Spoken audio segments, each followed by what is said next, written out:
താളബോധം അത് വായനയിലെ താളമാണ്.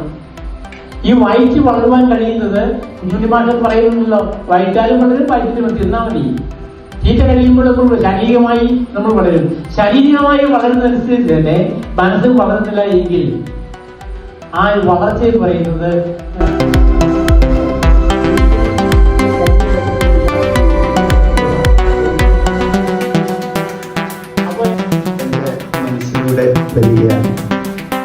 ഒരു അതിഥിയെ കുറിച്ച് ചിന്തിച്ചപ്പോൾ മനസ്സിലേക്ക് ആദ്യം ഓടിയെത്തിയത് പ്രൊഫസർ യോയാക്കി സാറാണ്. വിദ്യാർത്ഥികളിൽ വായനാശീലം കൂടുതലായിട്ട് കൊണ്ടുവരിക എന്ന ലക്ഷ്യത്തോടു കൂടി തന്നെ ഈ കോളേജിൽ പഠിക്കുന്ന സകല വിദ്യാർത്ഥികളും